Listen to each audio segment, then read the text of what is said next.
রায় রামানন্দ কর্তৃক সখ্য প্রেমের ব্যাখ্যা। দাস্য প্রেমে সেবা বাসনার সম্যক বিকাশ নাই বলে রামানন্দ রায়কে মহাপ্রভু বললেন, আগে কহ আর।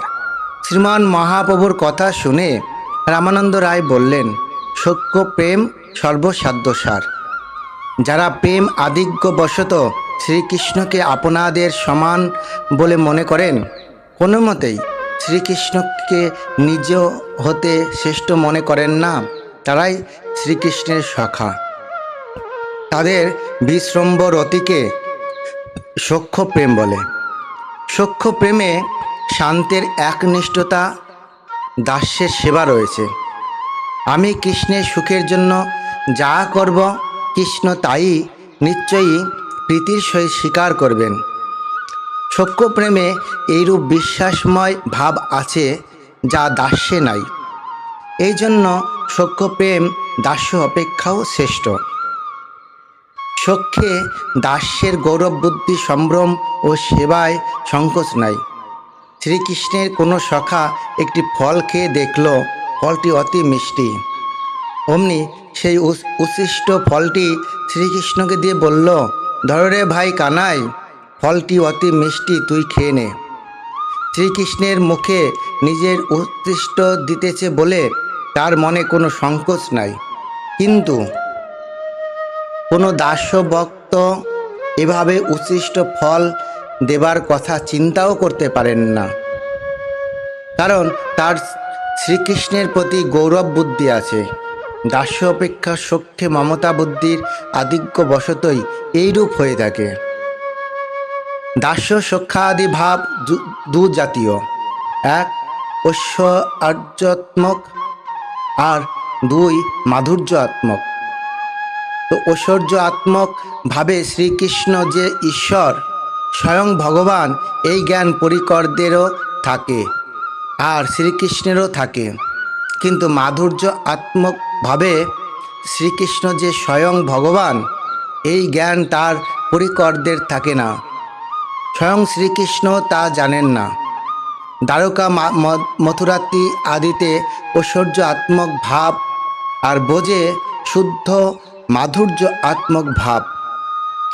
দ্বারকাদিতে শ্রীকৃষ্ণ দাসগণের ঐশ্বর্য আত্মিকা দাস্যরতি, অর্জুন আদির ঐশ্বর্য আত্মিকা সখ্যরতি, আর ব্রজে সুবল আদির মাধুর্য আত্মিকা সখ্যরতি। দেবকী বসুদেব আদির ঐশ্বর্য আত্মিকা বাৎসল্যরতি, আর নন্দ যশোদা আদির শুদ্ধ মাধুর্য আত্মিকা বাৎসল্যরতি।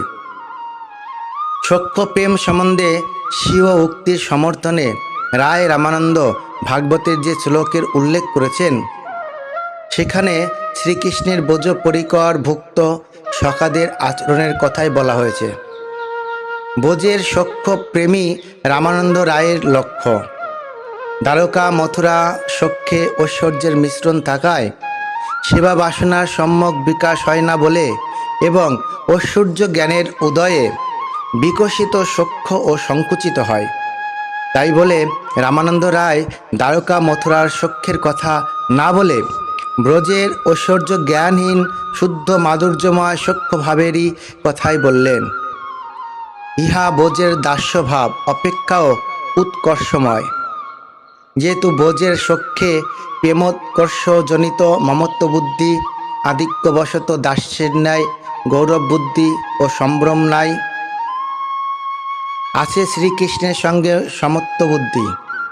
সমত্ব বুদ্ধি এত দূর পর্যন্ত বর্ধিত হয়েছে যে কোনো সখা শ্রীকৃষ্ণের সাথে খেলায় হারলে শ্রীকৃষ্ণকে কাঁধে করেন, আবার শ্রীকৃষ্ণ খেলায় হারলে পূর্বপণ অনুসারে শ্রীকৃষ্ণের কাঁধে চড়তেও সংকোচ বোধ করেন না। এই দাস্যভাবে শ্রীকৃষ্ণের সহিত এত মাখামাখি ভাব অসম্ভব। রায় রামানন্দ শ্রীকৃষ্ণের সহিত তার বোঝ সখাদের অত্যন্ত মাখামাখি ভাবের পরিচয় দিয়েছেন। শ্রী সুখদেব গোস্বামী পরীক্ষিত মহারাজকে বললেন, জ্ঞানীরা যাকে ব্রহ্মসুখ রূপে অনুভব করেন, দাস্যরসের ভক্তরা যাকে পরম দেবতা রূপে দর্শন করেন এবং মায়া আশ্রিত চিত্ত মায়াশ্রীয় সাধারণ মানুষরাও যাকে একটি মানব শিশুরূপে দর্শন করেন, সেই পরম ঈশ্বর ভগবান শ্রীকৃষ্ণের সাথে বৃন্দাবনের অতিশয় সৌভাগ্যশালী গোপবালকগণ সখারূপে বিহার করছেন। শ্রীকৃষ্ণের সখাগণ সকলেই শ্রীকৃষ্ণের ন্যায় পত্র পুষ্পাদির দ্বারা নিজেদের সজ্জিত করেন। পরস্পরের বেত্রবেণু শৃঙ্গাদি অপহরণ ধরা পড়ায় ভয়ে সে সমস্ত পিছনে সখার হাতে সরিয়ে দেওয়া, ময়ূরের সহিত নিত্য জল সমীপে বেগের ন্যায় উপবেশন, উডীয়মান পাখির ছায়া সহিত দৌড়াদৌড়ি, বানরের অনুকরণে বৃক্ষে আহরণ, নিজের ছায়ায় সহিত প্রতিযোগিতা ইত্যাদি রূপে শ্রীকৃষ্ণের সহিত বিহার করতেন। শ্রীকৃষ্ণের সহিত সখাদের ব্যবহার ছিল খুব স্বচ্ছন্দময়। এখানে সখ্যের উৎকর্ষ। সখ্য প্রেমকে মহাপ্রভু উত্তম বললেন। এ পর্যন্ত আর কোনো সাধ্যকে উত্তম বলেন নাই। সখাগণ সখ্যভাবে শ্রীকৃষ্ণকে তাদের তুল্য মনে করেন, তাই শ্রীকৃষ্ণ সখ্য প্রেমে সখাদের বশীভূত। এই জন্য মহাপ্রভু সখ্য প্রেমকে উত্তম বলেছেন। সখ্যভাবে স্বচ্ছন্দ সেবা সম্ভব বলেই সখ্য প্রেম উত্তম হল। এতে সেবা বাসনারও অত্যন্ত বিকাশ সাধিত হয়।